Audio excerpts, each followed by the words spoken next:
Putin y Xi Jinping no solamente están decididos al parecer a derrocar al dólar, sino que ya dijeron que su plan de desdolarización está en marcha entre Rusia y China y casi completo. Dicen que llevan un 90% de avance. Esta no es una declaración que sea solamente una cuestión de diplomacia, por supuesto que no.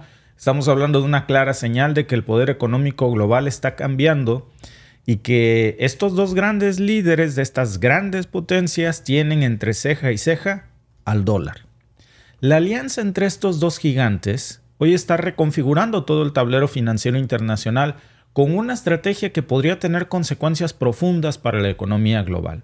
¿Qué significa realmente que el 90% de los acuerdos comerciales entre Moscú y Pekín se realicen ya en rublos y yuanes y cómo están influenciando además al resto del mundo a que lo hagan también en este plan que tienen al parecer muy bien orquestado? Significa que estamos viendo al parecer un movimiento ya muy preciso, muy definido de una nueva estructura económica global moldeada bajo un diseño arquitectónico de Rusia y China, una en donde el dólar estadounidense no cabe, en donde pierde su hegemonía. Y esta transición, pues es un golpe directo al corazón precisamente del sistema financiero estadounidense, porque pues para Rusia y China es un cambio de una forma de consolidar su poder económico y de reducir su dependencia de un sistema financiero que perciben como una dominación o una manipulación occidental. Pero seamos claros, Rusia y China están pisando al dólar para seguir subiendo. Occidente, para los BRICS, es un paso de hecho hacia la creación de un bloque económico más independiente y robusto, uno que sea, según sus propias palabras, capaz de desafiar el status quo y ofrecerle al mundo alternativas económicas diferentes, sobre todo pues para los países emergentes. Y para China, el hecho de que se esté adoptando el yuan en los acuerdos comerciales internacionales no solo está fortaleciendo a su propia moneda, sino que también está posicionándose como una alternativa muy viable frente al dólar. Es un movimiento que le ha permitido, por supuesto, a Pekín aumentar su influencia económica mucho más rápido de lo que todos esperábamos. Asia y sobre todo toda esta alianza tan grande que están conformando con los BRICS, con su papel como una superpotencia económica, mientras que, por ejemplo, para Rusia, el hecho de usar el rublo en lugar del dólar no solamente es una necesidad, porque parece que no le dejaron otra opción. Le hicieron realmente un gran favor porque lo forzaron precisamente a abandonar al dólar más rápido de lo que Rusia hubiera querido, porque ahora lo hizo por necesidad y no por gusto, con transacciones internacionales que ahora ejercen un mayor control sobre sus economías y lo han vuelto menos vulnerable a las sanciones económicas impuestas por Estados Unidos y sus aliados. Bien dicen, y fíjense que lo acaba de decir, de hecho China, déjà vu. Hay una frase en México que usamos que dice que lo que no te mata te hace más fuerte. Al parecer esa frase también la conocen en China y la acaba de usar Xi Jinping precisamente ayer frente a la sanción que le impusiera a Estados Unidos a los autos eléctricos chinos. Y esto también aplica para Rusia, porque Rusia parece que está sobreviviendo a todas las sanciones habidas y por haber de Washington, y sobreviviendo a esto lo está haciendo más fuerte frente a las sanciones estadounidenses. Se vacunó ya, creó defensas contra estas sanciones. ¿Qué implica entonces esto para Washington? Porque estamos viendo cómo la hegemonía del dólar pues le ha dado a Estados Unidos un arma muy poderosa. Es su ventaja económica que ha usado por muchas décadas, porque básicamente tienen un dólar que es la principal moneda, la moneda de reserva mundial, y Estados Unidos, siendo la dueña de la cocina, pues ha podido financiar precisamente su déficit con mucha facilidad y ejercer un control muy duro sobre el sistema financiero global. El dólar no es, y lo hemos dicho en muchas ocasiones, una moneda, es un arma que puede destruir países enteros o salvar países enteros. Pero esto está cambiando. Si el plan de desdolarización de Rusia y China realmente llega a funcionar como lo están esbozando, Washington va a perder una herramienta muy importante de su poderío internacional. La Reserva Federal, la Fed, que es la entidad encargada de la política monetaria de Estados Unidos, está enfrentándose hoy ante una situación que no tiene precedentes. está viendo cómo su capacidad de influir en la economía global está mermándose rápidamente. Se está esfumando. Yo creo que para entenderlo mejor hay que ver la realidad financiera de Estados Unidos, que es el país que debe más dinero de lo que tiene. Esa es una realidad, ¿eh? Estados Unidos no puede pagar todo lo que debe. Tiene una deuda brutal, una deuda federal de 34 billones de dólares. Es una cifra que incluye la deuda que el gobierno debe al público, más a eso súmenle la deuda que se debe a sí mismo a través de fondos fiduciarios y otras cuentas gubernamentales. ¿Cómo puedes deberte a ti mismo más de lo que tienes? Déjenme explicarles. Básicamente, esto significa que Estados Unidos ha estado financiando su crecimiento, su lujoso estilo de vida, imprimiendo papel moneda especulativo, es decir, imprime papel, imprime deuda que en realidad no tiene un respaldo real más allá de una confianza global en el dólar y encima amenaza al mundo con sanciones. ¿Por qué no ha colapsado entonces la economía estadounidense si está basada en deuda y no en algo que valga? La deuda no vale. La única razón es que el mundo ha aceptado esas reglas. El mundo ha aceptado esos cheques sin fondos que ustedes están viendo en pantalla porque el dólar ha sido, hasta ahora, la moneda de reserva dominante, pero esta posición le ha permitido a Estados Unidos financiar su déficit y mantener tasas de interés muy bajas porque pues, la demanda internacional por dólares siempre es muy alta. Y entonces, si el plan de desdolarización de Rusia y China realmente se llegara a materializar, sería altamente peligroso para el dólar y estaríamos hablando que hoy está en riesgo, porque esta confianza se vería gravemente afectada. Imagínense, por ejemplo, un escenario en donde el mundo se diera cuenta que en realidad Estados Unidos ha estado operando con una economía basada en una deuda que supera por mucho su capacidad de pago. Una reducción en la demanda de dólares lo que va a provocar es una caída en su valor. Y entonces la inflación subiría rápidamente. ¿Por qué? Porque los bienes importados se van a volver más caros. Y la Reserva Federal lo sabe. La Reserva Federal tendría que aumentar las tasas de interés para intentar controlar la inflación. El problema es que eso a su vez ralentizaría la economía mundial y aumentaría los costos de la propia deuda de Estados Unidos. ¿Que todo se iría al traste? Probablemente. ¿Que Washington se iría primero? Seguro que sí. En un mundo donde el dólar no es la moneda de reserva mundial, pues el déficit estadounidense ya no podría ser financiado con la misma facilidad. ¿Con qué vas a pagar tus dólares, tu deuda en dólares? ¿Con más dólares? El gobierno iba a tener que encontrar una forma novedosa de poder financiar su gasto y tendría que recurrir a realmente ajustarse de lo que recaudan impuestos. Pero Estados Unidos no sostiene su política financiera con lo que recauda de impuestos. Tendría que verse forzado a hacer recortes en servicios públicos, por supuesto aumentos de impuestos, pero también recortes en el gasto militar. Descubriríamos que no podría financiar o costear el establecimiento de tantísimas tropas estadounidenses por casi todo el mundo, porque es carísimo. Y entonces todas estas medidas que serían muy impopulares, imagínense este escenario, el cierre de tropas estadounidenses en el mundo y con eso perdería su influencia militar. Poco a poco estaríamos viendo cómo desaparece el dólar como moneda de reserva mundial y más países dejan de usarlo, según el plan de Rusia y China. Impuestos más altos para los estadounidenses. Todo esto sería muy impopular. Un aumento en las tasas de intereses generaría el caos total en Washington. Y encima la capacidad de imprimir dinero pues ya no sería mágica. Imprimir más dinero tendría ya consecuencias reales. Tendría que restringirse a la máquina de imprimir papel moneda. La magnitud de esa imagen, de esa deuda de un país así, sería catastrófica para Washington. Y encima de esto, pues que hablamos de la pérdida de la hegemonía del dólar, que iba a significar que Estados Unidos pues ya no iba a tener el mismo poder para imponer sanciones económicas, porque actualmente muchas sanciones son tan efectivas precisamente por el hecho de que el dólar es la moneda predominante en las transacciones internacionales. Pero cuando vemos que esas sanciones ya no sirven en muchos casos, ¿qué quiere decir?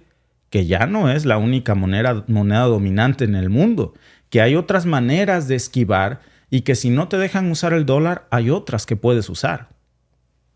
Cuidado con esto, porque sin esta herramienta, la única capacidad de Washington para influir en la política global se reduciría a un esquema puramente militar y no a utilizar el dólar como un arma de guerra.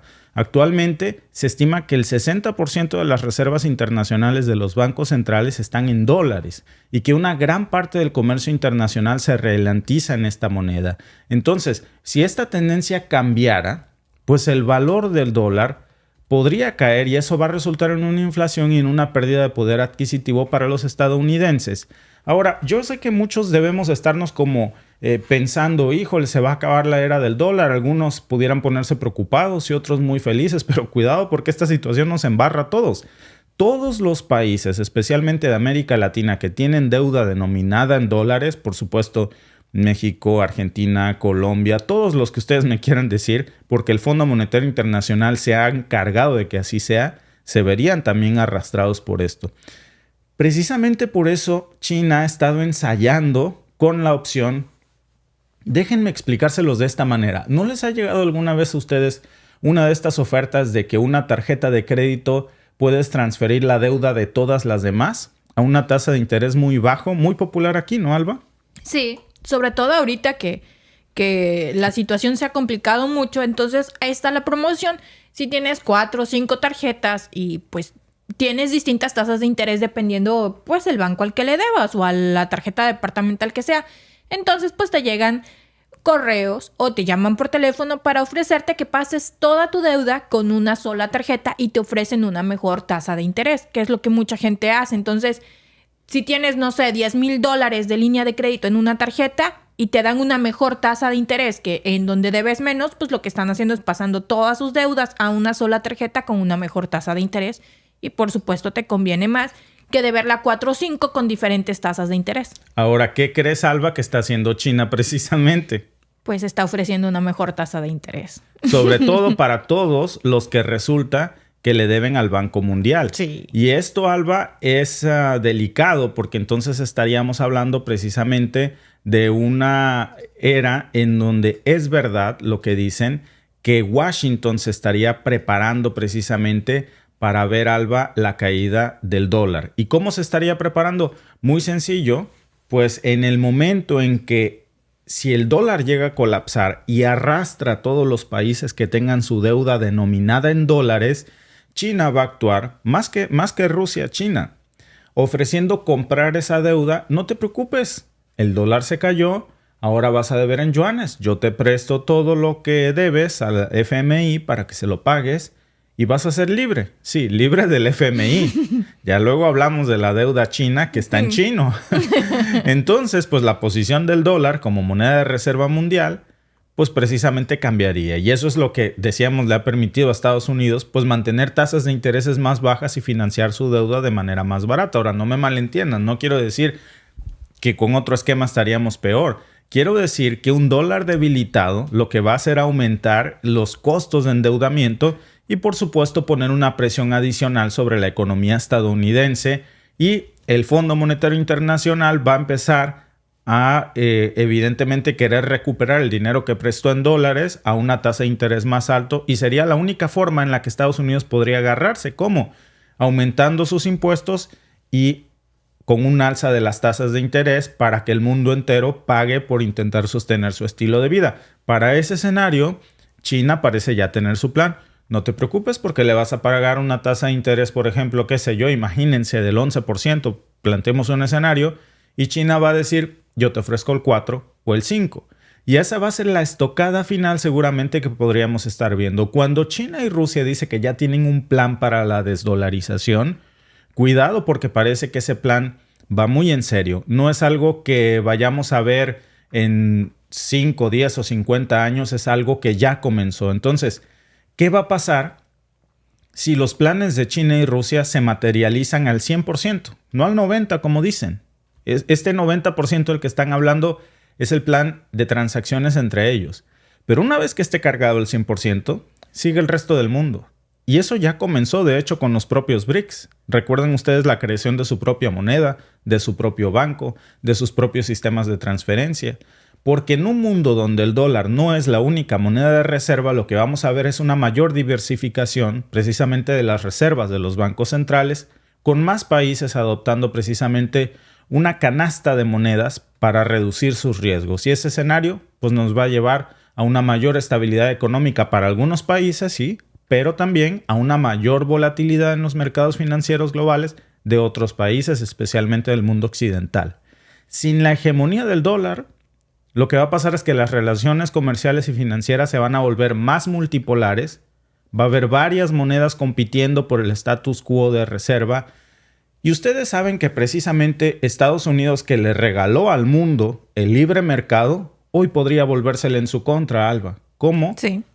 Con monedas de todo el mundo compitiendo por quién te ofrece la mejor tasa de interés, por quién quieres tú optar para que sea tu moneda de reserva, no mundial, pero sí la tuya. Y por eso Vladimir Putin ha lanzado este dardo letal a Washington. Justo en el marco de las conversaciones con Xi Jinping, dijo, repito, que el 90% de sus acuerdos comerciales entre Moscú y Pekín ya se realizan en rublos y yuanes. Y al mismo tiempo que este índice sigue creciendo, estamos viendo y sobre todo preguntándonos cómo va a responder el G7, cómo va a responder Washington a esta, ¿cómo la llamaríamos? ¿Advertencia? ¿Amenaza? ¿Se van a adaptar a este nuevo paradigma? ¿Van a encontrar nuevas formas de sobresalir? ¿O van a querer forzar al mundo al uso obligatorio de una sola moneda de reserva mundial? Ahora sí que literalmente la moneda está en el aire y esa moneda es el dólar, Alba. Así es. Y la echaron a volar el yuan y el rublo. Sí. Fueron los que empezaron a echar ahora sí, como diríamos, la moneda está en el aire y vamos a ver de qué lado cae, porque ahora hay economías que deciden hacer transacciones con sus propias monedas, valga la redundancia. Yuanes, rublos, reales. Y como siempre hemos dicho, es que hay que diversificar. No se pueden poner todos los huevos en la misma canasta. ¿Te ponen sanciones? Ya valiste.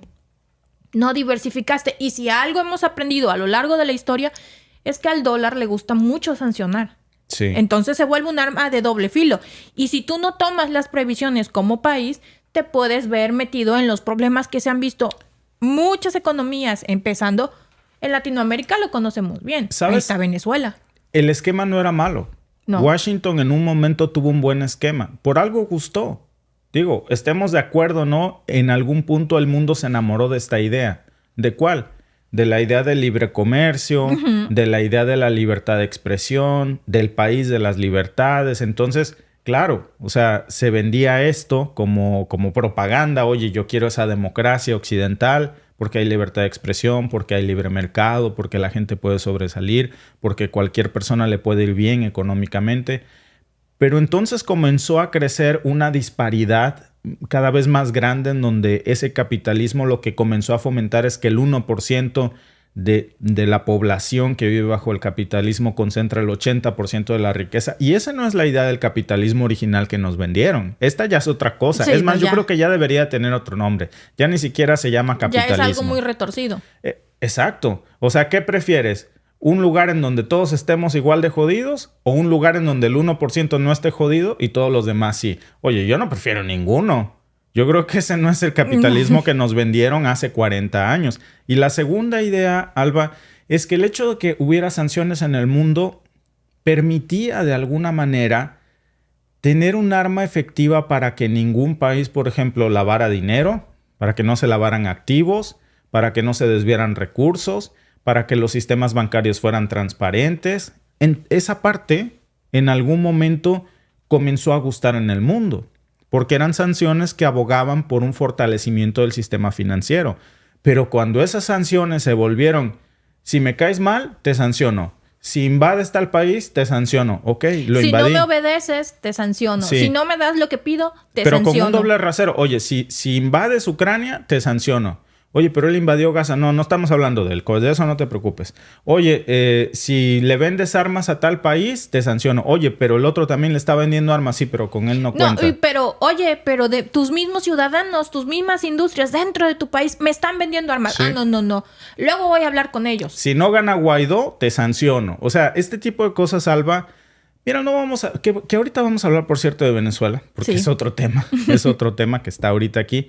Pero comenzó, no voy a particularizar en un caso, pero sí comenzó el mundo a percibir que esas sanciones podrían convertirse en una amenaza cuando se empezó a abusar de las sanciones. Que en un momento el espíritu de la sanción es una medida coercitiva. Eso existe en todos los lugares. ¿Por qué? Hasta en las familias. Claro. Si haces eso, te pego, ¿no? Es una medida de coerción. De castigo. De castigo, exacto. Pero cuando se te empieza a pasar la mano, pues ¿qué va a pasar con el muchacho que vive en tu casa? Se va a ir, tu hijo se va a ir porque va a decir, ¿sabes qué? Yo ya no soporto vivir en esta casa. Claro. Y eso es lo que está pasando con la moneda de reserva mundial en estos momentos porque se ha abusado de ella como un arma de guerra más que como un sistema financiero. Por cierto, ¿qué creen que hará Washington ante la, llamémosla, advertencia de desdolarización de Rusia y China? ¿Impondrán más sanciones? ¿Harán ajustes económicos internos o buscarán nuevas alianzas? Voten, la encuesta está en YouTube, en The Mexican Family, así que es importante conocer su opinión. Y tiene mucho que ver con esto, precisamente con el tema de las sanciones y con el tema de cómo se sostienen las economías, porque parece que no lo vamos a llamar una guerra inminente, pero sí una tensión militar que se está gestando creciente y muy peligrosa entre tropas estadounidenses y las tropas de un país de América Latina.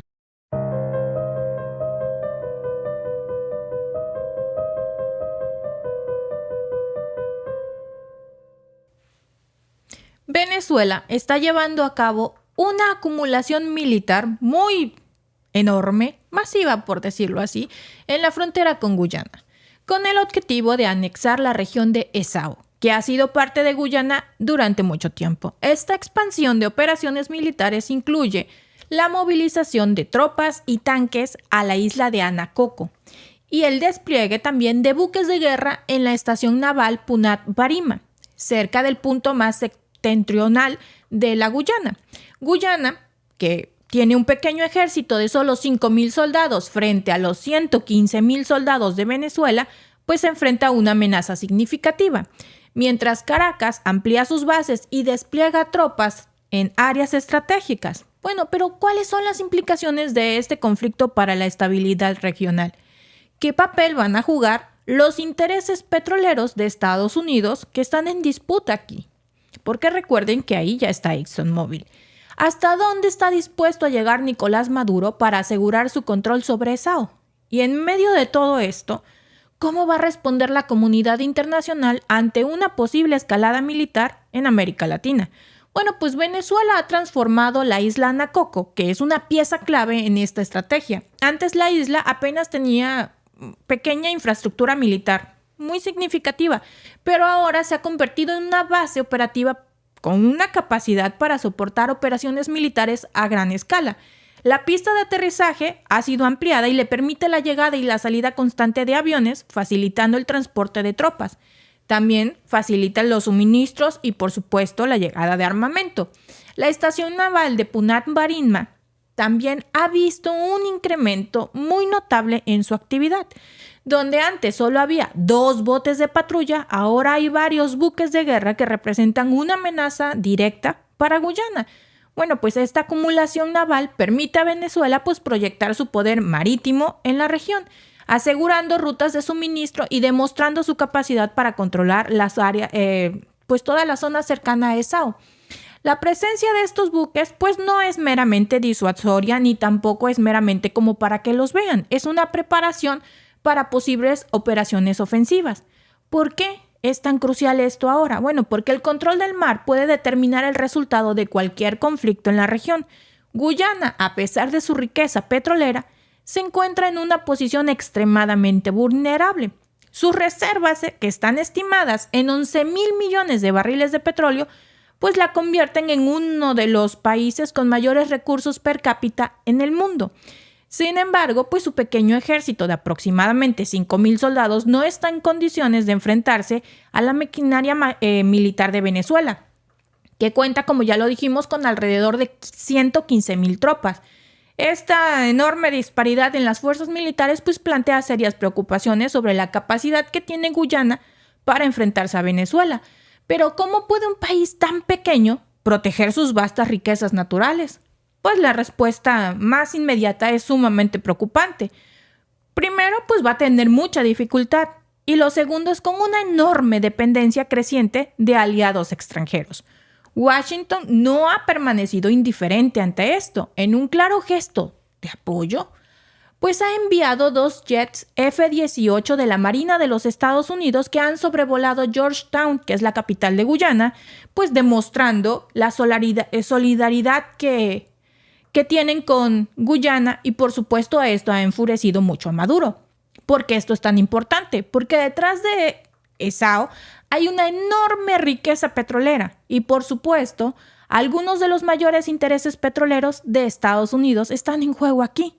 La escalada militar de Venezuela no solo amenaza la soberanía de Guyana, sino que también pone en peligro las operaciones de grandes corporaciones energéticas, y esto es lo verdaderamente peligroso. Desde que Guyana descubrió sus enormes reservas de petróleo, Washington ha desarrollado un repentino amor por el pequeño país sudamericano. Ha estado dispuesto a regalarle la tan preciada democracia occidental. Claro, esto va acompañado de la protección contra el régimen malvado de Nicolás Maduro. Qué ironía que no pasa desapercibida ahora que tienen tanto petróleo, ¿no? Maduro ha estado ahí y siempre ha sido malvado, pero hoy es más malvado y hay que apoyar a Guyana. Y pues este amor sale justamente cuando Guyana revela que sus reservas petroleras podrían alcanzar los 11,000 millones de barriles de petróleo, y ahora se convirtió en la joya codiciada por las grandes empresas energéticas. De repente, los discursos sobre democracia y los derechos humanos pues comenzaron a fluir desde Washington como si de un grifo abierto se tratara. Las operaciones de ExxonMobil y otros gigantes del petróleo en ESAO han llevado a un incremento significativo en la producción y en la exportación de crudo desde Guyana. Estos intereses multimillonarios no son solo vitales para la economía estadounidense, sino que también representan una influencia estratégica en la región. La protección de estos intereses se ha vuelto una prioridad, y cualquier amenaza a la estabilidad de Guyana es vista como una amenaza directa a los intereses de Estados Unidos. Ojo ahí. Ahora bien, ¿por qué un par de jets F-18 sobrevuelan Georgetown causando tanto alboroto? No es solo una cuestión de mostrar músculo militar, es un mensaje claro a Maduro. Cualquier intento de agresión contra Guyana tendrá consecuencias. Y esta demostración de fuerza es parte de una estrategia más amplia para disuadir a Venezuela de tomar acciones más agresivas. Maduro, con las elecciones a la vuelta de la esquina y la oposición descalificada para competir, parece dispuesto a jugarse el todo por ESAO. ¿Qué está ocultando realmente? Bueno, un ejército de tropas y maquinaria pesada lista para cualquier eventualidad están ahí. En este contexto, por supuesto, Guyana, que es un aliado clave de Estados Unidos, se convierte en un punto de fricción entre Caracas y Washington. La pregunta no es si habrá un conflicto, sino cuándo y cómo va a estallar.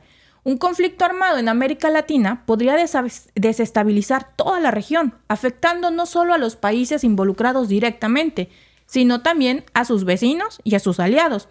Con el incremento de la actividad militar y las amenazas abiertas de Maduro, la situación en la frontera de Guyana se torna cada vez más crítica.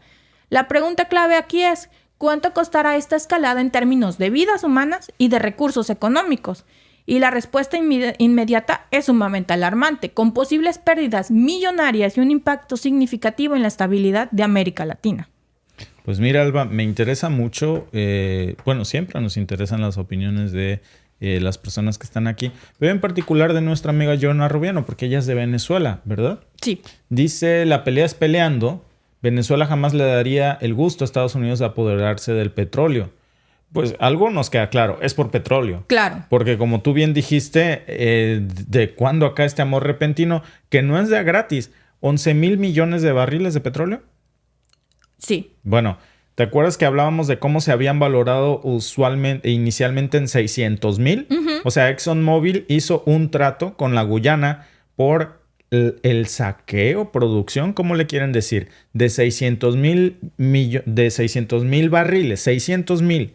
Llegó ExxonMobil y le preguntó a Guyana, oye, pues te vamos a regalar la democracia occidental, te vamos a proteger del enemigo tan horrible que tienes aquí a un lado, que es el diablo hecho persona, Maduro, Y todo eso, además, te propongo un gran negocio, el 12% de lo que saquemos. ¿Cómo ves? Negociazo, Guyana. De la 200 veces menos que le estimaron. Sí, pues Guyana le dijo a Exxon, oiga, don gringo, ¿cómo cuánto cree que hay aquí? Pues mira, con ganas de vender 600,000 barriles. Juega el gallo. ¿Dónde firmo? No, son un montón. No se vaya a ir. Le enseñó los billetes de $1 así en fajo. Y se emocionó. Sácame $1,000, pero en billetes de $1 y se lo sonó aquí. Le dijo, 600,000 barriles de petróleos tienes. Pues se acaba de descubrir que en realidad las reservas de Guyana equivalen a más de 11,000 millones de barriles de petróleo. Paisanearon horrible. Los super paisanearon, como decimos en México. Ahora, de hecho, Guyana está demandando a ExxonMobil. Y ExxonMobil dice, pues fue un error de cálculo. Eso se me fue el dedo ahí. Un numerito, un suerito. Casi Detalles nada. menos. 12% de lo que se llevaran sobre la base de 600,000 barriles. O sea, es nada comparado con los 11,000 millones de barriles de petróleos que están ahí ya bajo un contrato en manos de la petrolera tejana ExxonMobil. Claro, entonces realmente el problema aquí no es la soberanía de Guyana, no es la soberanía del Esequibo, no, para nada, amigos. Vamos viéndolo como realmente es. El problema aquí es todo ese petróleo que está ahí, que ya lo tiene ExxonMobil. 600,000 barriles fue lo que le van a dar del 12% a Guyana. Negociazo de su vida. Yo estaba viendo, Alba, de hecho, las imágenes estas que son de Guyana, son las imágenes originales de Guyana, pero estas imágenes que ustedes ven, de hecho, son entrenamientos que en persona llevó ahí en la Guyana la jefa del Comando Sur estadounidense, entrenando a las tropas de Guyana, estableciendo tropas estadounidenses en suelo guyanés, pues para defender, no estoy seguro a quién, si a Guyana o a ExxonMobil, pero ahí están. Y bueno, para que lo saquen de ahí ya ni aunque Guyana quiera. El Esequibo está en pleito desde hace mucho tiempo. Recuerdan que ya les habíamos hablado de eso, de que hay un referéndum que Venezuela no reconoce y entonces el Esequibo está en pleito. El problema aquí, también hay que recordar, es que el Esequibo está en disputa desde hace mucho tiempo y Guyana vendió el petróleo de una tierra que está en disputa. Sobre todo también vendió el petróleo del mar, que también está en disputa. Alba, o sea, es algo que no le pertenece porque está en disputa. Pues claro, pero a la luz del derecho internacional, que no ExxonMobil tuvo que... A ver, espérame, es que yo no me puedo comprometer a comprarte no puedo comprar algo que no es tuyo. Sí, yo invierto, pongo aquí mis refinerías, te pago a ti y luego resulta que esto no era tuyo. ¿Tú sabes el dineral que voy a tener que pagar? Nada, porque se hizo sobre la base de 600,000 barriles, el 12%. Si un día eso deja de ser, de estar en disputa, que no va a pasar, francamente, Exxon va a decir, sí, cómo no, mira, ten el 12% de 600,000 barriles de petróleo. Oye, pero ahí había 11,000 millones, el otro me firmó eso. Claro, ese es el detallazo, que así como hemos hablado de las disputas territoriales, de por qué países no se pueden unir a la OTAN si tienen disputas territoriales, pues hubiese aplicado la misma. Pero en este caso, como son compañías estadounidenses a Estados Unidos, pues no le importa eso de que haya disputas. Al contrario, le manda F-18 cuando ese terreno en sí, en este momento, Venezuela dice que le pertenece a ellos porque ellos no reconocen el Tratado de Ginebra. Guyana dice que le pertenece a ellos porque ellos dicen que quedó afirmado en los tratados de Ginebra. Entonces, hay una disputa. No puedes invertir en una zona en la que no sabes bien si es de Venezuela o es de Guyana. ¿Cómo te metes a ese negocio? Pues cómo no, imagínate firmando al 12% de 600,000 barriles. No me importa. No, pues ExxonMobil ahorita está ahí, se para frente a Guyana y dice, ¿cómo te quiero, condenadote? ¿Te acuerdas de la película esta del mostachón? De los polivoces. ¿Cómo te quiero, condenadote? Lo que necesite mi nene. Sí, lo que necesite mi nene. ¿Qué necesitas? 2 aviones F-18. Ahí te van. Claro. No, es terrible, Alba, lo que pues digo, pues es que ya hay que verlo con humor, ya que, ¿no? Vean esa película de los polivoces, ¿no? ¿Cómo se llama? Ay, no me acuerdo. Bueno, pero son los polivoces. No recuerdo el nombre. El mostachón es el rico y entonces explota a un trabajador suyo, el wash and wear. El wash and wear, que lava carros. Resulta que luego el wash and wear, pues es rico, se saca una herencia, pero el mostachón quiere robarse la herencia del wash and wear. Digamos que el mostachón vendría siendo ExxonMobil y el wash and wear vendría siendo la Guyana. Pues así se lo quiso ver, como el wash and wear. Ahora que ya se dio cuenta, y se dejaron. Igual como se dejó el wash and wear que el mostachón le robara. ¿Sí? Igualito. Pues, miren cómo las películas pasan a la vida real. Ojalá que termine como en la película, que al final el wash and wear le fue bien, ¿verdad? Ojalá que Guyana recupere, o quien sea que sea el dueño, pero el territorio recupere el control sobre los 11,000 millones de barriles de petróleo y no sobre la explotación de 12% de 600,000. ¿Sabes qué va a pasar? Cuando se acabe ese petróleo, ExxonMobil se lo lleve todo, entonces Sí, claro. van a definir con quién les conviene seguir teniendo tratos. Si les conviene seguir con Guyana porque le encuentren otra cosa, van a decir que ese territorio, todas las naciones, incluido Estados Unidos, que ese territorio es de la Guyana. Pero si ahora quieren hacer tratados con el malévolo Nicolás Maduro, entonces va a pasar Nicolás Maduro a ser el mejor presidente de la historia de Venezuela y van a decir que el Esequibo es de Venezuela para hacer negocios con Venezuela, porque se mueven dependiendo sus intereses. No es que realmente, y antes de que me vengan a decir que defiendo a Maduro, no, señores, pero Maduro ha estado ahí. No me van a venir a decir que hoy es más malo que la carne de cochino y ayer no. Si desde que supuestamente Guaidó estaba y ha sido muy mal gobernante, porque ahora que la Guyana tiene tanto petróleo en una zona en disputa, porque ahora vuelve a ser Maduro lo peor que le ha pasado a Venezuela. No puede ser, hay que tener concordancia, no hay que estar de acuerdo siempre, porque cuando les conviene pueden tener relaciones diplomáticas más o menos por ahí la llevan, ¿no? Y cuando no, es que es muy malo, es que es un dictador, es que no hay democracia, es que no hay derechos humanos. Entonces, pues pongámonos de acuerdo. No puede ser que un día sí respete los derechos humanos y al otro día no. Y al otro día diría nuestra hija la más peque, y respecte los derechos. Y respecte los derechos humanos, ¿no? Eso no es. ¿Sabes, Alba, qué va a pasar aquí? Va a pasar como... Déjame mostrarte los resultados de la encuesta, por supuesto. Y mientras les cuento una historia. ¿Te acuerdas de esta isla de Nauru? Que explotaron todo el guano de ahí al principios del siglo, por ahí de 1906. Llegaron compañías occidentales, establecieron, la isla fue muy próspera, había riqueza por montones, claro, de petroleros, petroleros, de ingenieros, de extranjeros que llegaban a extraer el guano. Cuando se acabó la riqueza, metieron tantos químicos, hicieron una extracción tan irresponsable que en la isla hoy no puede crecer nada, ni un solo vegetal, obviamente, porque se arruinó la tierra por la extracción del guano, por un exceso de químicos terribles. No crece, pero sin ni una flor en la isla. Nada. Y todo lo tienen que traer desde lejos. Díganme quién está hoy respaldando a la isla. Nadie. Todo lo tienen que comer enlatado. Tienen un problema terrible de obesidad. Su economía está arruinada. Sí. Así va a pasar en la Guyana. Cuando esa piñata ya no tenga dulces, entonces le van a decir a Maduro, creo que sí es tuya. ¿No? Creo que sí es tuya. O ya no me interesa quién sea. Si les conviene hacer negocio con Venezuela, con Maduro, entonces le van a decir a Venezuela, es tuyo. Si les conviene seguir haciendo negocio con la Guyana para seguírselos chamaqueando, le van a decir a la Guyana, es tuya. Pues sí. Y no somos pro Maduro, queridos amigos. Chamaqueando. No somos pro Maduro, pero las cosas como son. O sea, si Maduro me estás diciendo hoy que es un dictador, no se convirtió en un dictador hoy. No se convirtió en el peor gobernante de Venezuela hoy. Eso lleva mucho tiempo. Claro. Pero hoy tienes intereses y entonces sí quieres combatir con el malévolo. El malévolo ha estado ahí durante mucho tiempo. Sí. Y digo, sí hay sanciones y todo, pero lo que no había antes era una base del Comando Sur ahí a un ladito. Eso no había. Y tampoco estaba ExxonMobil ahí. Cosas que hay que reclamar, amigos, porque es que no puede ser que saques bajo un contrato tan leonino. Ya hablamos en otra ocasión como esto que hizo ExxonMobil en Guyana. Accidentalmente también lo hizo en otros países de África. Es un patrón muy común. Eso ya es una manera muy de ser, pues.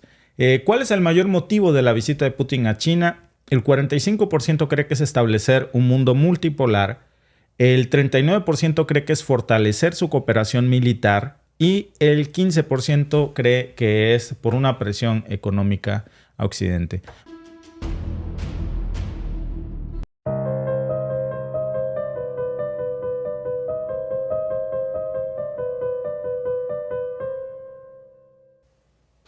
Rusia está reforzando sus posiciones en Kharkiv y su avance en el sur y en el este de Ucrania no está mostrando señales de detenerse.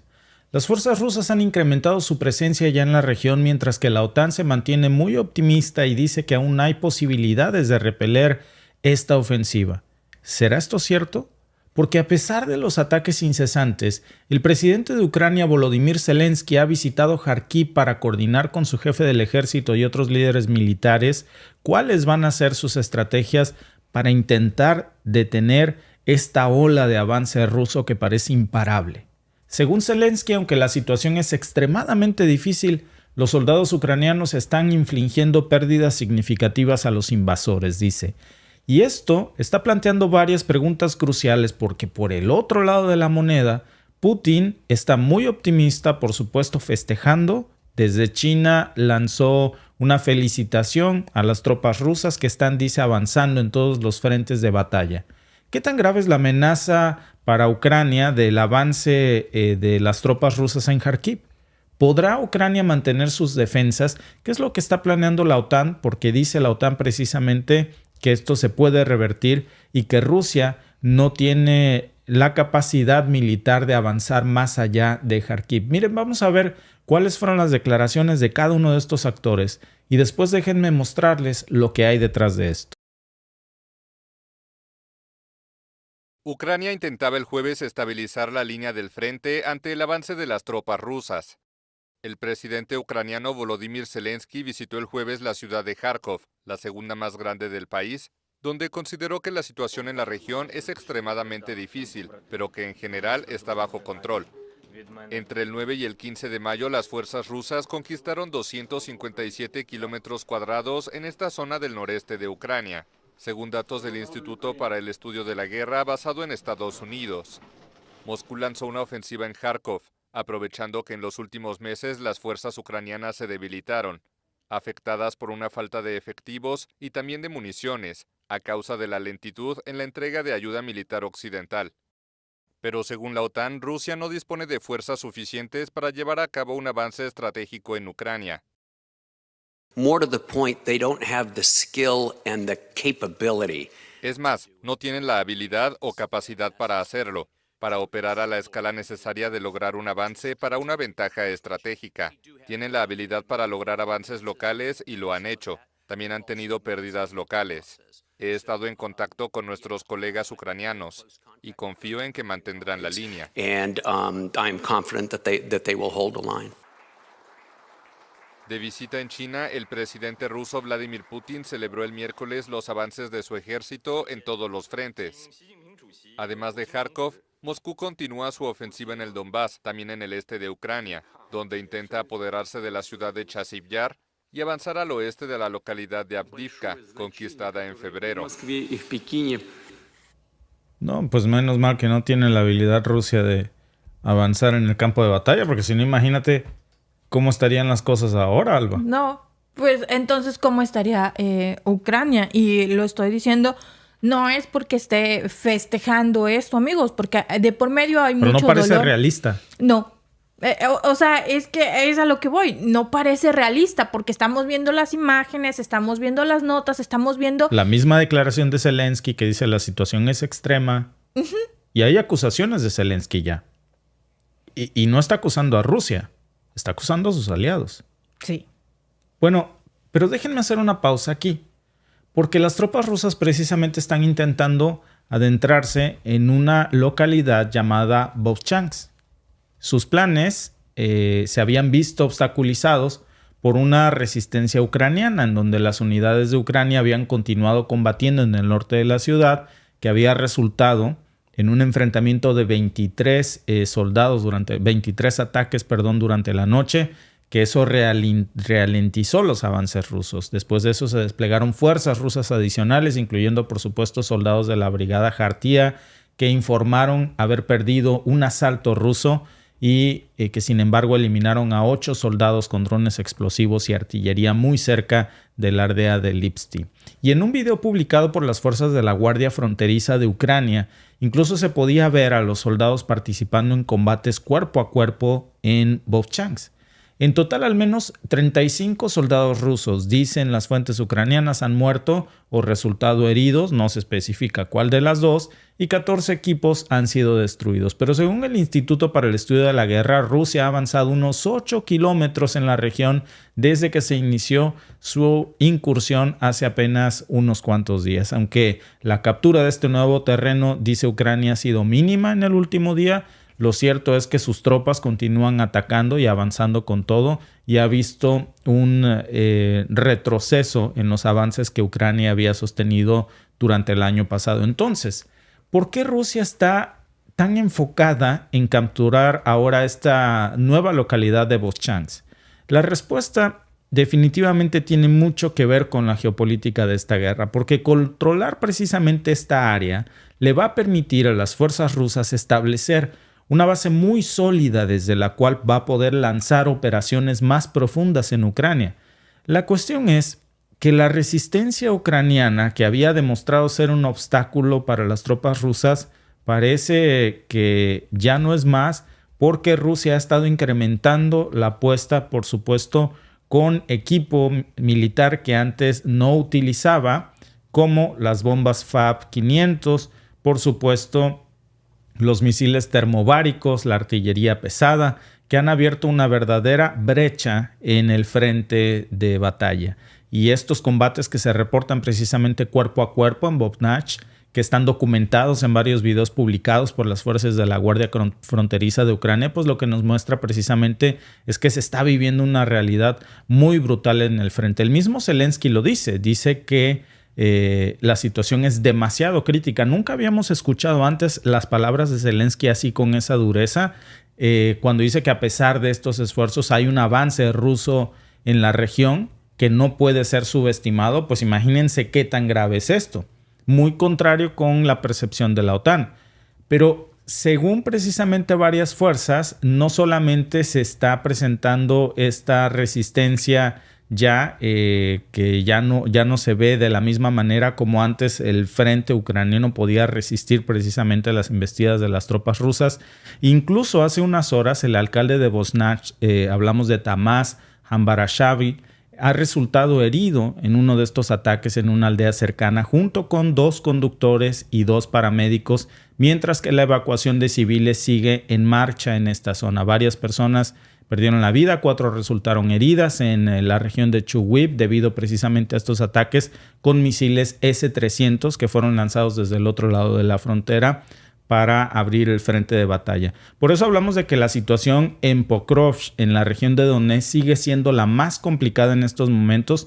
Rusia ha lanzado 79 ataques en el último día y Ucrania se ha precisamente retirado, está replegando a sus fuerzas, está retirando a sus tropas de estas áreas en las últimas semanas por la escasez de municiones y las defensas aéreas.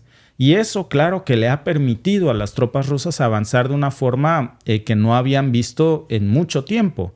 Además, Rusia ha lanzado también ataques aéreos contra varias ciudades ucranianas, entre ellas, por supuesto, Jersón, con al menos 19 personas que se reportan heridas y varios ataques más en esta zona. Además de Pokrovsk, que ha sido un punto crítico en este conflicto, no solamente por su ubicación estratégica, sino por la intensidad de estos enfrentamientos, el hecho de que estemos viendo la retirada de las fuerzas ucranianas de esta zona es un reflejo de la situación tan desesperada en la que se encuentran, sin municiones, defensas aéreas que están rompiendo las filas del frente, y esto ha dejado a las tropas ucranianas vulnerables a los ataques rusos porque no tienen con qué pelear. Esa es la realidad y un poco del reproche que hoy hace Zelensky precisamente a la OTAN. Lo vamos a hablar en un momento. ¿Por qué se han quedado sin municiones? Pues básicamente los suministros han sido cortados por los constantes bombardeos y los ataques a las líneas de suministro, y además la logística en tiempos de guerra es extremadamente complicada, especialmente cuando se lucha contra un enemigo bien equipado y persistente. Entonces, Rusia ha sabido aprovechar esta vulnerabilidad, sabía que Ucrania se estaba quedando sin municiones e intensificó sus ataques en puntos estratégicos. 79 ataques en un solo día.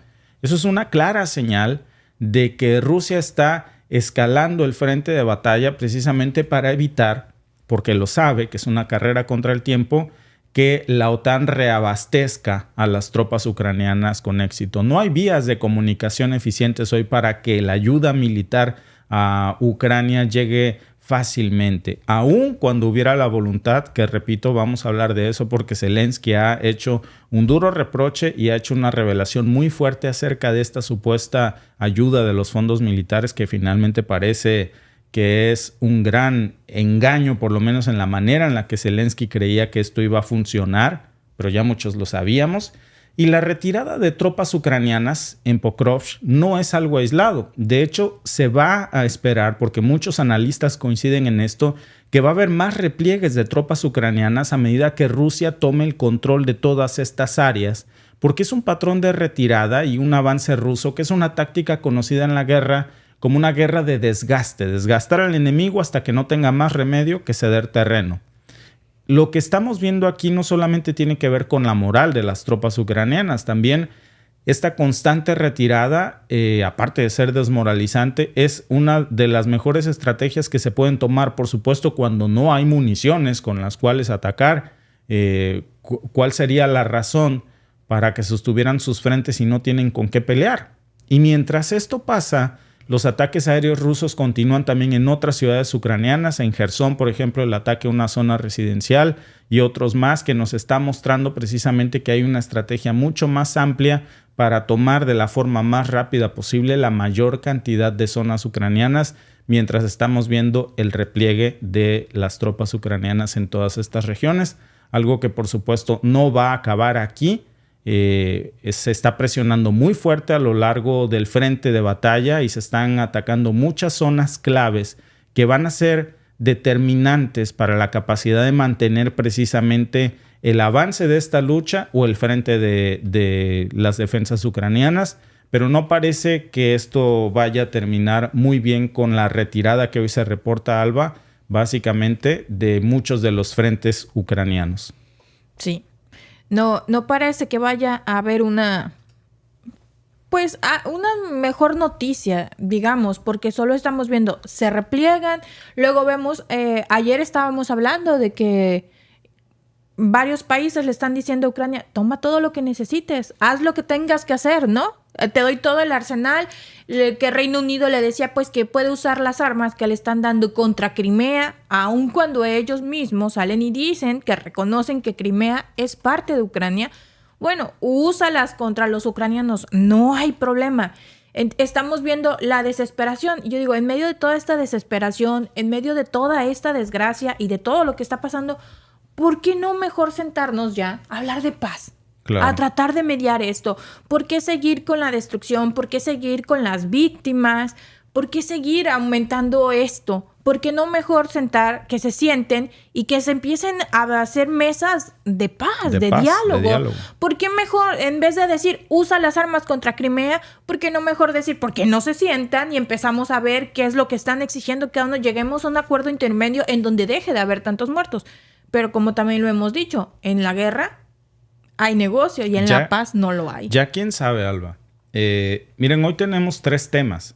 Este primero es impactante, pero yo creo que lo que más me impactó a mí hoy son las declaraciones de Zelensky en contra de Washington, reclamando que de ese paquete de ayuda militar de 61,000 millones, casi nada llega realmente a Ucrania. Se fue fuertísimo Zelensky, se ve que tiene un malestar muy, muy fuerte hoy, porque por supuesto, imagínense en la presión que está viendo frente a este avance desmedido y de este supuesto paquete de ayuda militar de 61,000 millones. Hoy Zelensky está diciendo de eso, aquí no está llegando, pero ni siquiera una 10ª parte ni llegará. Y expuso el modus operandi y también, Alba, la manera en la que se esboza cómo esto se termina quedando en muchos estados demócratas que son bastiones electorales de Biden. Lo vamos a explicar en un momento, a ver si no nos tiran el live, pero es fuertísimo. Y mira, Alba, antes quisiera yo darle, por supuesto, las gracias a nuestro administrador de la comunidad, a 1111 Mr. Palomino. Gracias por tu superchat, amigo. Dice, vamos por los 2,5 millones. Sí, por supuesto, esto sería buenísimo, de suscriptores. Pues sí, por supuesto, sería buenísimo. Dice nuestro amigo Mario Ferretti, Felicidades por los reportajes. Estoy enamorado o apasionado de ustedes. Perdón, mi portugués no es el mejor, pero creo que por ahí va el asunto. Muchas gracias, amigo, por tu super chat y por tus palabras, Alba. Sí, muchas gracias. Y pues sí, vamos por los 2 millones y vamos por los 100,000 en mi canal. Sí, claro. Así que por si no se han supuesto. suscrito, suscríbanse, que estamos bien cerquita de llegar a los 100,000. Y antes de pasar, por supuesto, al canal se llama Alba Marina. Lo están ahorita en el cintillo de abajo, ahí pasa, para que por favor se suscriban, porque si un día nos bajan de un canal, pues nos vamos al otro. Participen en la encuesta del día en YouTube, amigos. ¿Crees que Ucrania podrá detener el avance ruso en Kharkiv? La OTAN dice que sí, pero bueno, las opciones son sí, con más ayuda internacional, no, Rusia tiene la ventaja, o C, depende de la OTAN. Participen porque su opinión definitivamente es muy importante. ¿Cuál es la percepción de nosotros? Hay otro frente de batalla que se está saliendo de control. Antes de regresar al tema de Ucrania y las declaraciones explosivas de Zelensky, pero hay otra batalla que está fuera de control y que parece que está perdiendo Francia. ¿Quién está moviendo el pandero detrás de esto? ¿Quién es la mano que mece la cuna hoy de un Macron que está fuera de control? Bueno, pues eso lo vamos a ver.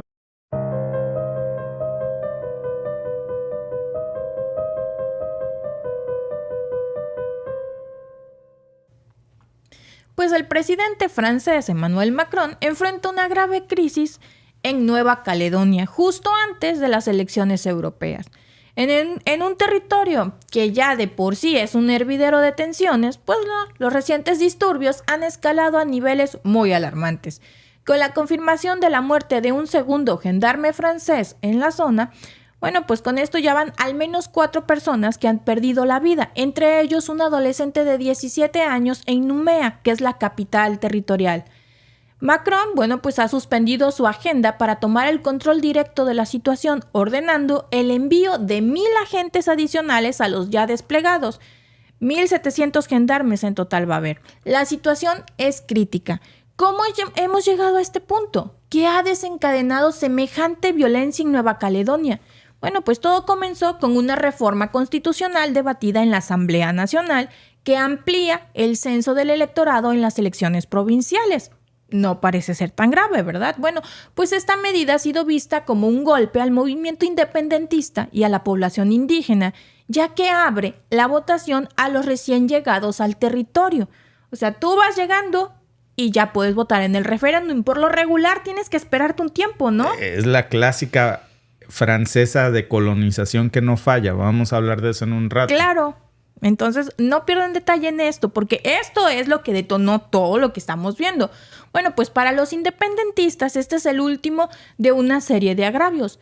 ¿Por qué eso es tan importante? Bueno, porque podría cambiar el equilibrio político en favor de los pro-franceses, debilitando pues las aspiraciones de independizarse. Desde el lunes por la noche, las protestas se han vuelto cada vez más violentas, con disparos contra las fuerzas de seguridad, contra vehículos. También han quemado vehículos, casas, han saqueado las tiendas. Es un caos realmente. Estos son los peores disturbios que ha visto el territorio desde la década de 1980. En respuesta, bueno, pues las autoridades han desplegado un fuerte contingente de seguridad, han impuesto un toque de queda, han prohibido las reuniones públicas y han cerrado el principal aeropuerto. ¿Cuántas personas han sido detenidas? Bueno, más de 130 y más de 300 han resultado heridos. La situación en las cárceles tampoco es mejor. Una rebelión en la prisión del Camp Is, con la participación de unos 50 reclusos, fue finalmente controlada por las fuerzas de seguridad el miércoles. Macron ha sido claro en su advertencia: cualquier nuevo acto de violencia será respondido con firmeza. Bueno, y ha pedido la reanudación del diálogo político para poner fin a los disturbios, pero la desconfianza y, por supuesto, la ira en las calles sugieren que esto no va a ser nada sencillo. De hecho, tenemos un video de lo que está pasando en Nueva Caledonia. Las tropas francesas se desplegaron el jueves en Nueva Caledonia tras 4 días de disturbios que dejaron cientos de heridos y 4 muertos.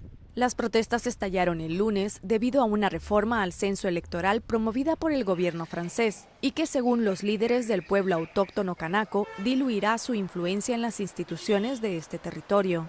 Durante los disturbios se registraron enfrentamientos entre manifestantes y policías, saqueos de comercios, incendios de edificios públicos o escuelas y tiroteos. A raíz de la crisis en este territorio colonizado por Francia a mediados del siglo XIX, el presidente francés Emmanuel Macron declaró el régimen de excepción, que entró en vigor el jueves y permite restringir la libertad de circulación y de reunión. Por su parte, el primer ministro Gabriel Attal anunció el despliegue del ejército para proteger los puertos y el aeropuerto de Nueva Caledonia, la aplicación de un toque de queda y la prohibición de TikTok, que según él está siendo usado por los manifestantes. La situación allí sigue muy tensa, con saqueos, disturbios, incendios y agresiones, que son obviamente intolerables e incalificables. Agregó que adicionalmente se desplegarán 1,000 policías y gendarmes para hacer frente a la situación. Más de 200 personas han sido arrestadas en el archipiélago de 270,000 habitantes.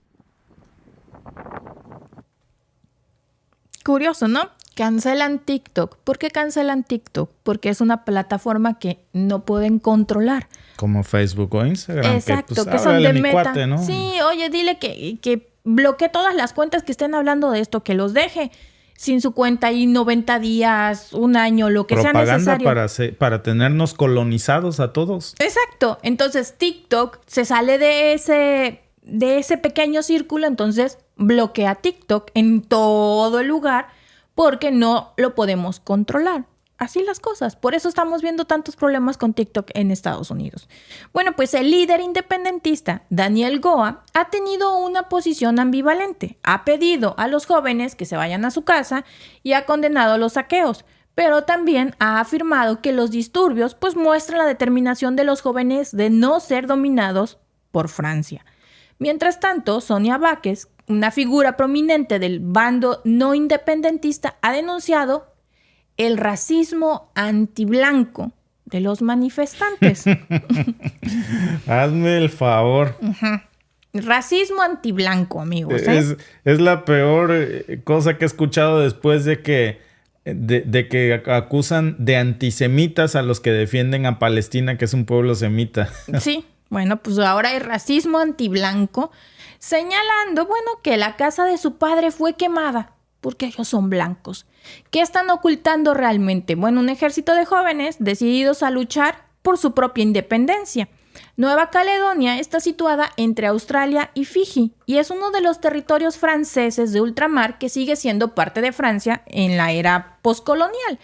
En el acuerdo de Nouméa, recuerden que es la capital, del año 1998, Francia se comprometió a otorgar gradualmente más poder político al territorio, supuestamente, ¿eh? Desde entonces, Nueva Caledonia ha celebrado 3 referendos sobre la independencia, todos rechazando supuestamente la separación de Francia. Pero el apoyo a la independencia sigue siendo fuerte, especialmente entre el pueblo indígena kanako. ¿Qué pasará si la situación sigue deteriorándose? Bueno, pues en un giro inesperado, el ministro de Interior francés, Gérald Darmanin, ha acusado a Azerbaiyán de instigar los disturbios. En una entrevista afirmó que ciertos líderes independentistas de Nueva Caledonia han cerrado acuerdos con Azerbaiyán, una dictadura que, según él, masacra a su población. Bakú ha rechazado estas acusaciones calificándolas de infundadas y ofensivas, porque Darmanin señala a Azerbaiyán. ¿Es esto una cortina de humo para desviar la atención de los problemas internos de Francia en Nueva Caledonia y buscar a un culpable externo? Bueno, pues primero pongamos en contexto la relación entre Francia y Azerbaiyán. Azerbaiyán ha sido gobernada por Ilham Aliyev desde el año 2003 y el país ha sido criticado repetidamente por sus violaciones de los derechos humanos y su falta de democracia. La acusación de Darmanin de que Azerbaiyán está instigando los disturbios en Nueva Caledonia sugiere que hay algún tipo de alianza entre los líderes independentistas de Nueva Caledonia y el régimen de Aliyev.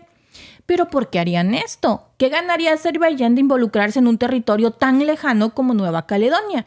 Y aquí es donde las cosas pues se ponen interesantes.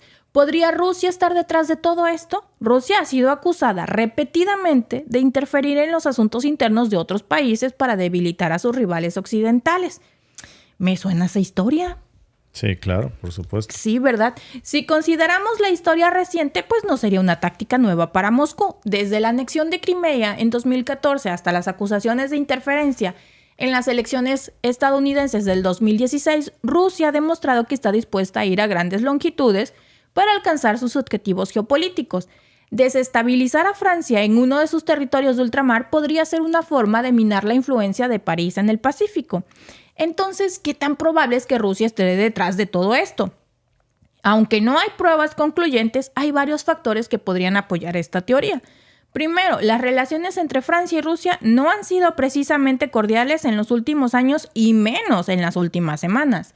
Francia ha sido una voz crítica contra las acciones de Rusia en Ucrania y en Siria.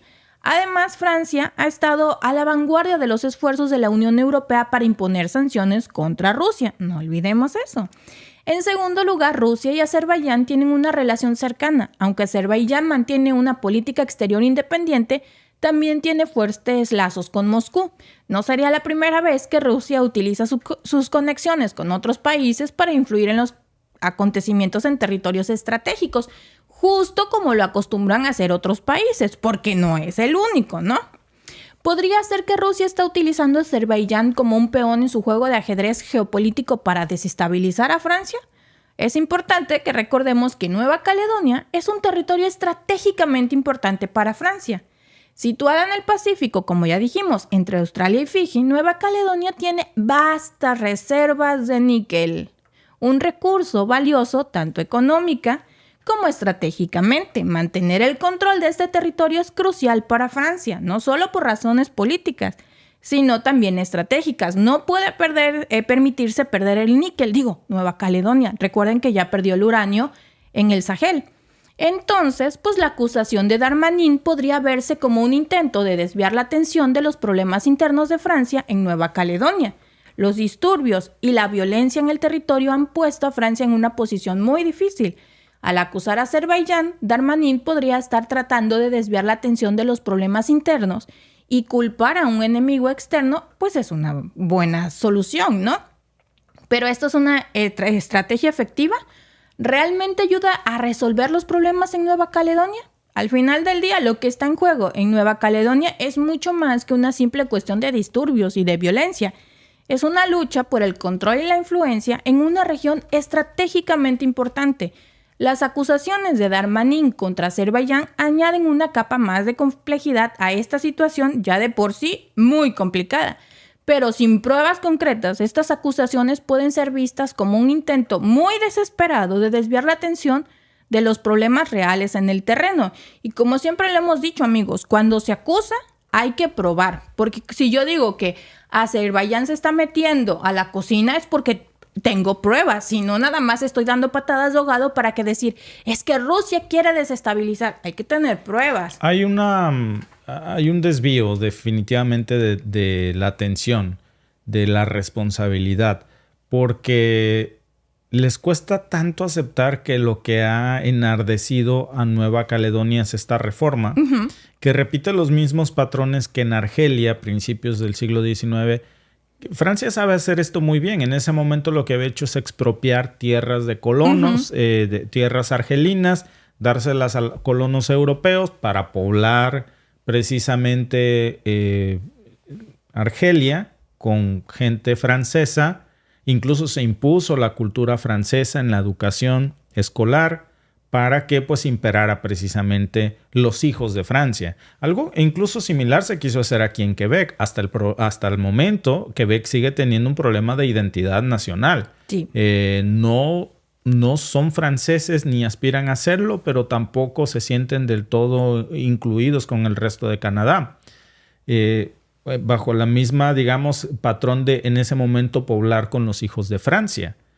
Ese es un caso muy sui generis. Quebec no repite el patrón que Argelia o que Nueva Zelanda, pero lo que sí vemos aquí es que es una estrategia muy común de Francia de darle precisamente favoritismo a colonos extranjeros para que tengan el derecho de votar.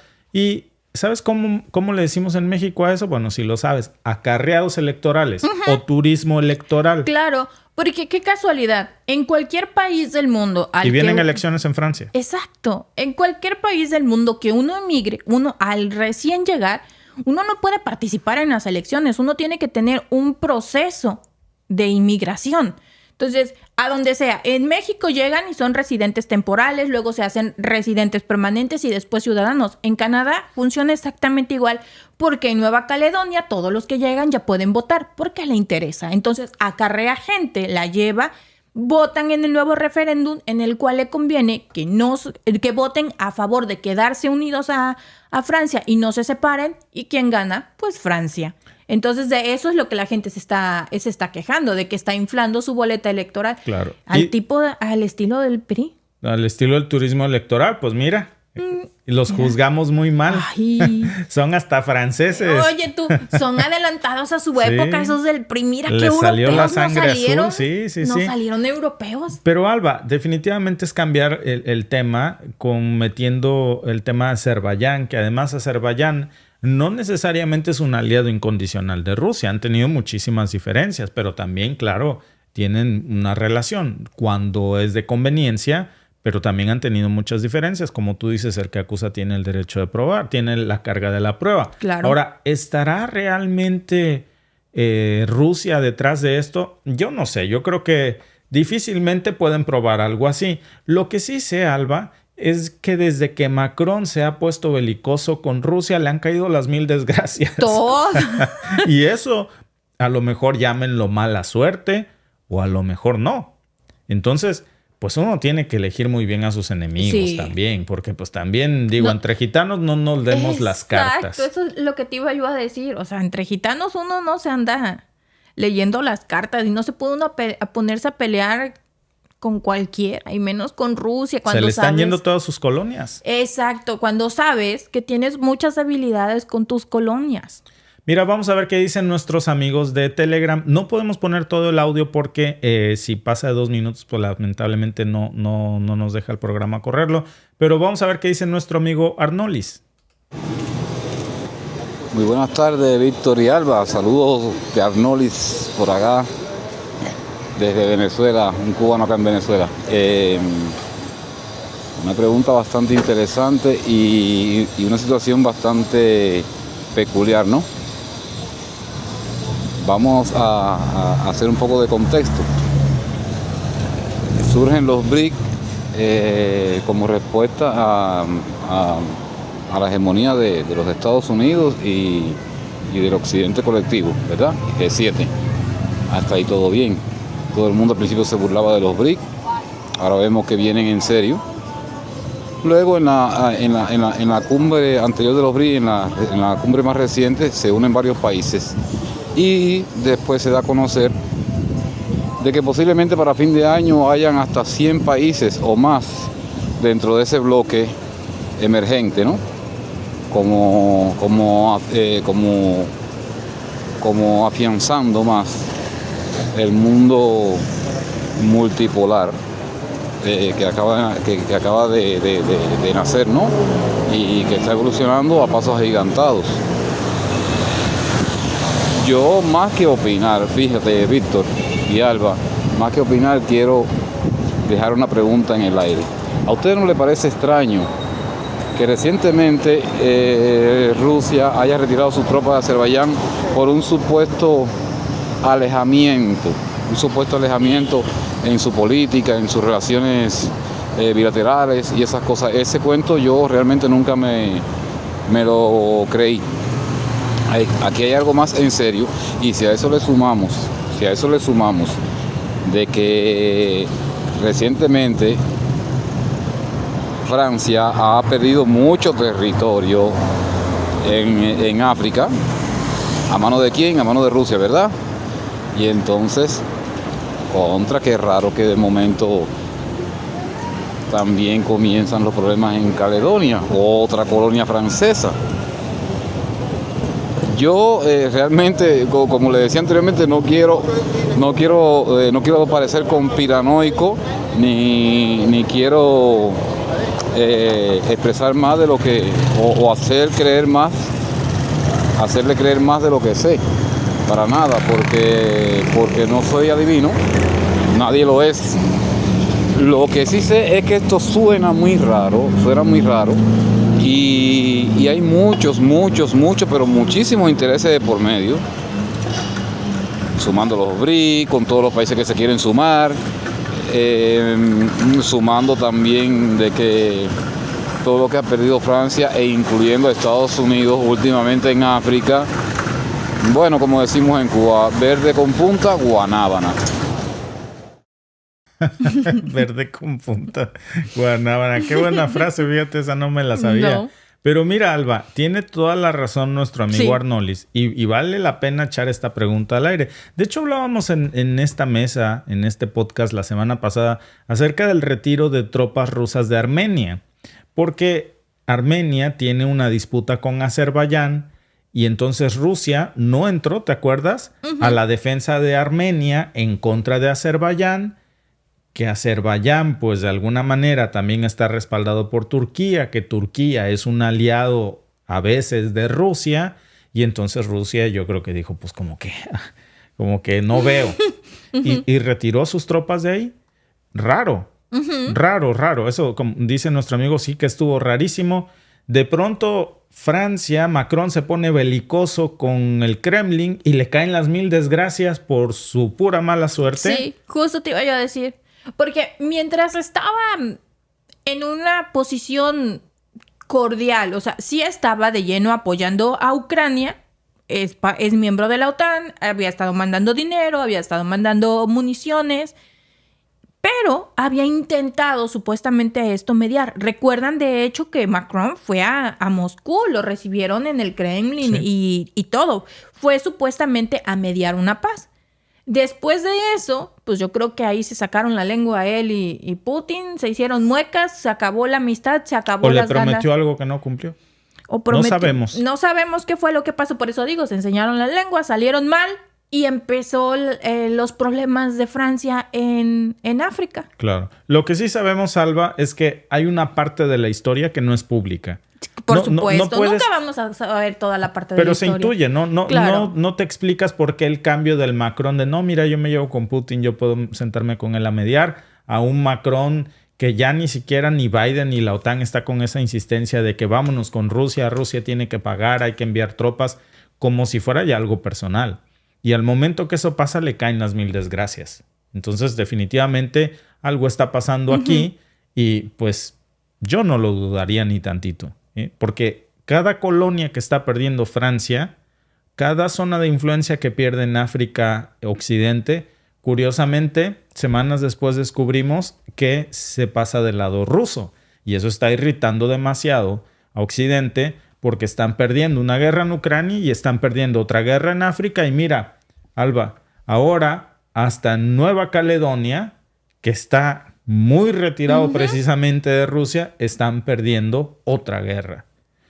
No nos extrañe que después aparezca aquí un nuevo aliado. Pues más que la guerra, están perdiendo el uranio, están perdiendo el níquel, y están perdiendo muchas cosas que Sí, para sus ellos colonias. Sí, sus colonias se les están dando vuelta. Pues déjame regresar a Ucrania, Alba, porque las declaraciones que hoy hizo Zelensky están fuertes, ¿eh?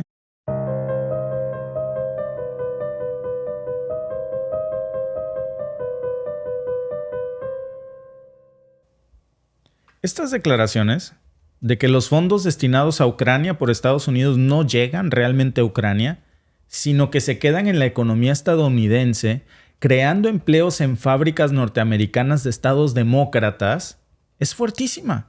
Pero así lo ha admitido el propio presidente ucraniano Volodymyr Zelensky. ¿Qué pasó?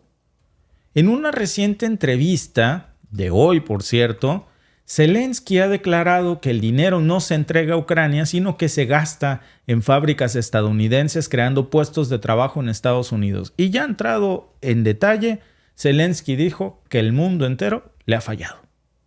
Son declaraciones fuertes, pero con la presión del frente de batalla, Zelensky está revirando en algo que parece que tiene mucha lógica, porque este tipo de declaraciones están generando un debate enorme sobre el verdadero propósito de la ayuda económica para Ucrania, esta ayuda militar que Washington envía supuestamente a Kiev y no se ven los resultados en Ucrania. Mientras que Zelensky dice que el problema es que nunca llega a eso realmente Ucrania. ¿Qué implicaciones tiene esto para el conflicto? ¿Estamos ante un fraude encubierto? ¿Qué es lo que se están ocultando realmente detrás de estas estrategias de ayuda, pues no humanitaria, pero digamos ayuda desinteresada? Vamos a profundizar en estos puntos porque son delicados. Zelensky no se guardó nada en su entrevista con ABC News hace unos momentos, en medio de tantas quejas sobre la falta de apoyo occidental, de reproches, diciendo que esa es la causa de los fracasos del ejército ucraniano. Un periodista de ABC News le preguntó sobre la preocupación de los ciudadanos estadounidenses por la enorme cantidad de dinero que se gasta en ayudar a Ucrania. No sé si Zelensky se quiso esquivar esa pregunta, pero la respuesta fue reveladora. Dijo de forma muy contundente, ese dinero, literalmente, dijo así, ese dinero no se entrega a Ucrania. Es dinero que se gasta en fábricas estadounidenses, creando puestos de trabajo estadounidenses, tal cual. Y estas declaraciones de Zelensky, pues no son aisladas, tienen mucha lógica, porque desde el lado estadounidense, altos funcionarios han confirmado esta realidad en muchas ocasiones. Y vamos a recapitular esto, porque Joe Biden, en un artículo para el The Wall Street Journal, aseguró que Estados Unidos envía equipo militar de sus propias reservas y luego lo que hace es que usa el dinero autorizado por el Congreso estadounidense para reponer esas reservas, comprándolas a proveedores estadounidenses.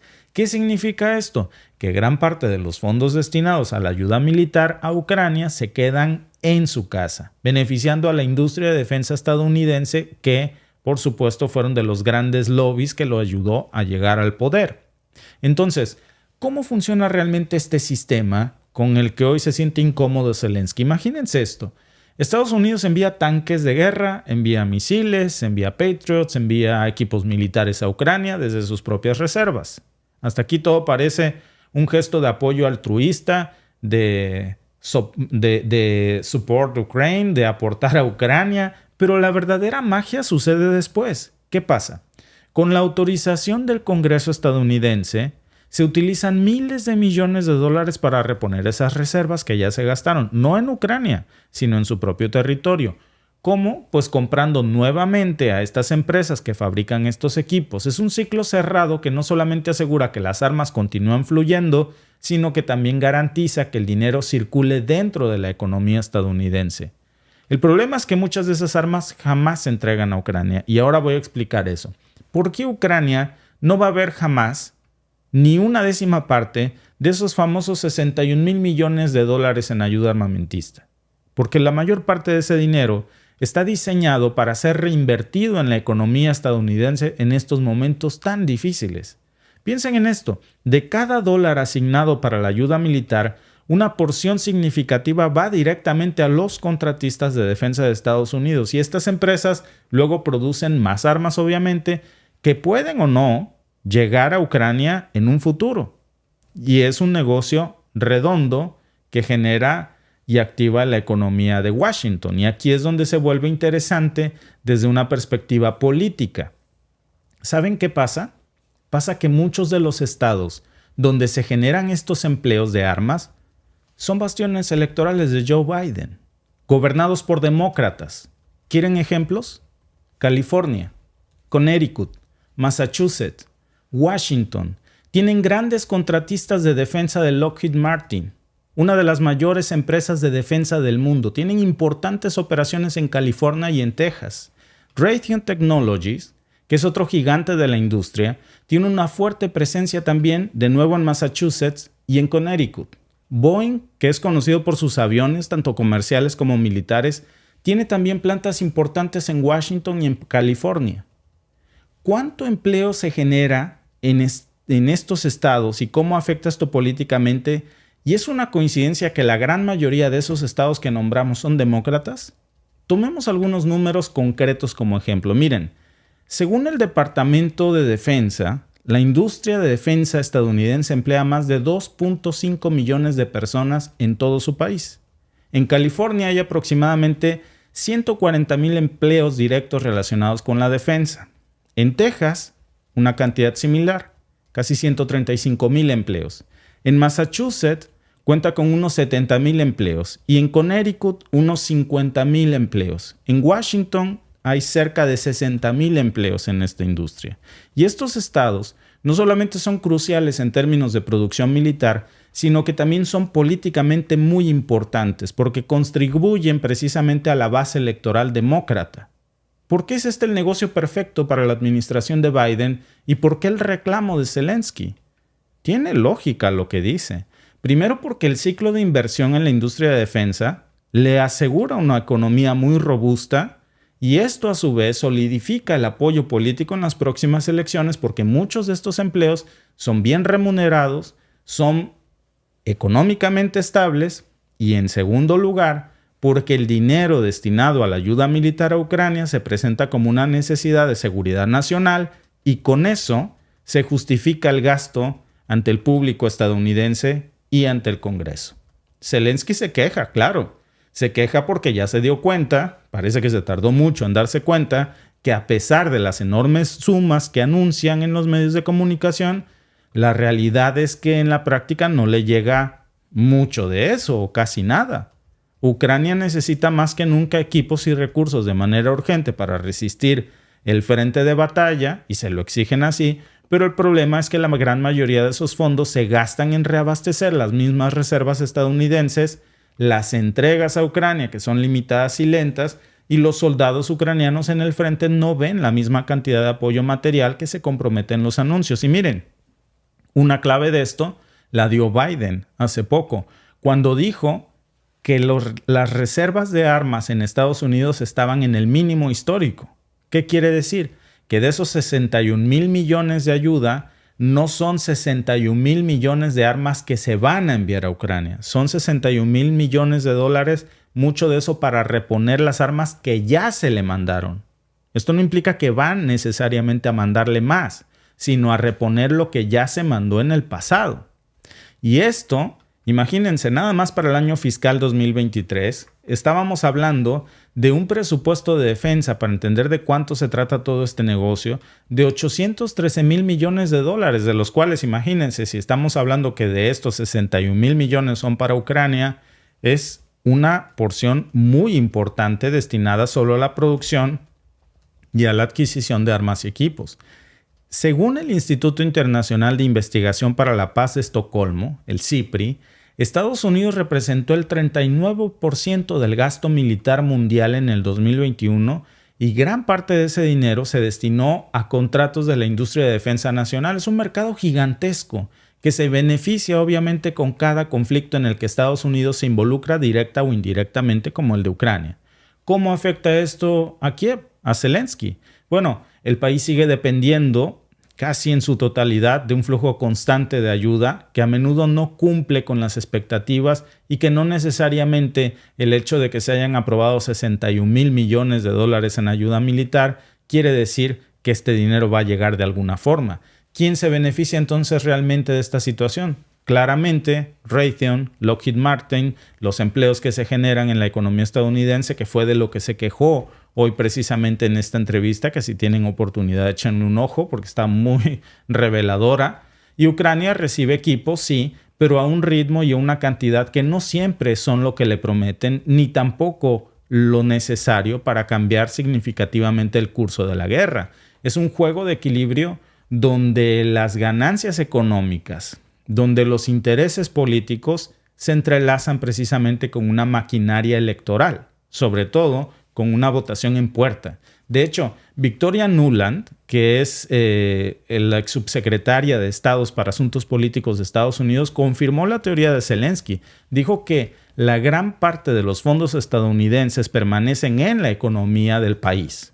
Literalmente, déjenme leerle su declaración porque dijo, la mayor parte de todo ese dinero vuelve a la economía estadounidense para producir armas, lo que incluye empleos bien remunerados en 40 estados de los Estados Unidos. Lo que se le olvidó decir es que la gran mayoría de esos 40 estados son demócratas. Eso lo dijo en febrero. Incluso el secretario general de la OTAN, Jens Stoltenberg, dijo que Ucrania es un buen negocio para Estados Unidos. Pasamos ese video hace poco, ¿te acuerdas, Alba? Literalmente así lo dijo. Este es un buen negocio para Estados Unidos. La mayoría del dinero que Washington proporciona a Kiev, pues la verdad es que se invierte o se reinvierte en la economía estadounidense, comprando equipos estadounidenses que luego se envían a Ucrania, si es que se mandan, porque ahora hay que reponer una gran cantidad de stock. Y esto no solamente fortalece a la industria de defensa estadounidense, sino que también contribuye a la seguridad nacional de los Estados Unidos. Y esta magnitud de estos fondos es impresionante. Según otro artículo del Washington Post, Washington va a gastar aproximadamente 2/3 del paquete de ayuda de más de $95,000 millones en encargos a empresas estadounidenses, de esos fondos destinados supuestamente para Taiwán, Ucrania e Israel. Por ejemplo, se supone que se va a comprar alimentos en Estados Unidos. Esos alimentos, imagínense, no sale más barato comprar alimentos para las tropas ucranianas en algún lugar de Europa. ¿Por qué comprarlos en Estados Unidos? Bueno, porque precisamente por la ley estadounidense, deben de ser enviados por medios de transportistas estadounidenses. Además, la mayor parte de ese dinero se va a entregar a fabricantes de armas estadounidenses para reponer lo que ya se le dio a Ucrania, no para mandárselo.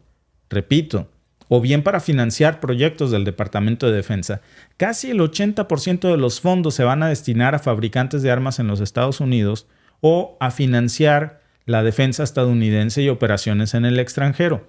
¿Qué hay del resto del dinero? Solamente hablamos de 20%. Más de $20,000 millones dicen que se van a reservar para la ayuda humanitaria o económica, y eso a menudo pues requiere que los fondos se canalicen a través de organizaciones que también tienen sede en Washington, y entre otros puntos claves, este proyecto de ley destinaría casi $18,000 millones en gastos de defensa para apoyar al Pentágono y los servicios de inteligencia, mientras $8,000 millones se usarían para ayudar al gobierno ucraniano. 8,000 millones, Alba, de esos 61,000 millones. Sí, ¿te acuerdas que de hecho hace unas semanas que salió la nota de los 60,000 millones, que bueno, 61,000 millones, empezamos a hacer las cuentas y dijimos, oye, pues no es nada, suena muy bonito. Cuando escuchas 61,000 millones suena muy bonito. Pero le empezamos a hacer los descuentos, el desglose, y sí, a Ucrania realmente le iba a llegar nada o mero nada. Pero hacen magia porque también varios de sus altos mandos del ejército están señalados por corrupción. Bueno, no hacen magia, es que imagínate, con que les llegue $1,000 millones, pues es un dineral. Y de esos 1,000 millones, échale que eso no necesariamente va a acabar en el frente de batalla precisamente por los problemas de corrupción. Entonces 61,000 millones se vuelven nada al final de la cadena. Claro. Entonces, ¿qué puede esperar Ucrania después de esta situación? ¿Estamos presenciando un apoyo real a Ucrania o es un pretexto de ayuda militar? ¿Hasta qué punto este dinero realmente está beneficiando a Ucrania en el frente de batalla? ¿Y hasta qué punto, Alba, también tiene esto relación? El hecho de que la gran mayoría de los estados en donde se fabrican estas armas, de donde se genera esta inversión, de donde se producen estos empleos, son de los 40 estados principales, la gran mayoría son demócratas. Claro. La base electoral de Biden. Uh-huh. Déjenos su opinión aquí en los comentarios, que estamos en vivo y es muy importante ustedes qué piensan. Pero yo no sé con qué intenciones hizo hoy Zelensky esta declaración. Si fue una manera de quitarse de encima la queja de que, oiga, ¿usted qué piensa de que los estadounidenses se quejan de que le damos mucho dinero? Y cuando contesta dicen, pues a mí no me llega casi nada de eso, ¿eh? Sí, pues claro, porque se diversifica. O sea, están acelerando, están tratando de activar la economía en los estados republicanos. Porque así les funciona. Conviene. Así funciona. O sea, los estados en donde ha ganado Biden y su partido, obviamente son los que reciben pues más apoyo. También lo veíamos con el lobby armamentista. ¿Qué candidatos o qué diputados o qué senadores estadounidenses obtienen más dinero para sus campañas o llegan a la silla? Pues son aquellos que traen una agenda muy dirigida a la industria armamentista. Si ellos están en contra de las armas, obviamente no van a recibir financiamiento y no van a tener dinero para llegar a la silla ni al apoyo.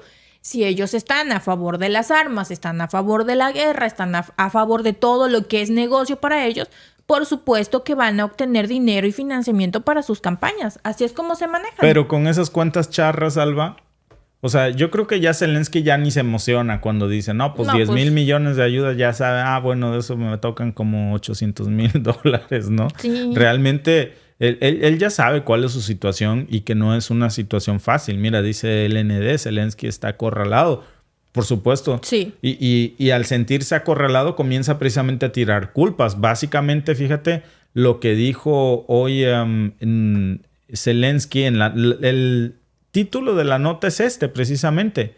El mundo nos falló. O sea, ya culpó al mundo entero. No, yo creo que fuiste, o sea, honestamente, yo lo veo así. Yo creo que fuiste muy ingenuo, Zelensky. Exacto. Zelensky le falló al pueblo ucraniano porque se confió. Dirían en mi pueblo, se fue con el canto de la sirena. Creyó todas esas historias bonitas que le vendieron. Creyó esa historia de dinero, de gloria, de riqueza absoluta y de ser un líder supremo y se la compró. Se dejó engañar y ahí están las consecuencias. Obviamente, fue un negocio. No lo engañaron. Él engañó al pueblo de Ucrania. Claro. Esa es la realidad. Amigos, muchas gracias por unirse a nuestro podcast de la tarde y nos vemos en el siguiente. Hasta luego. Adiós.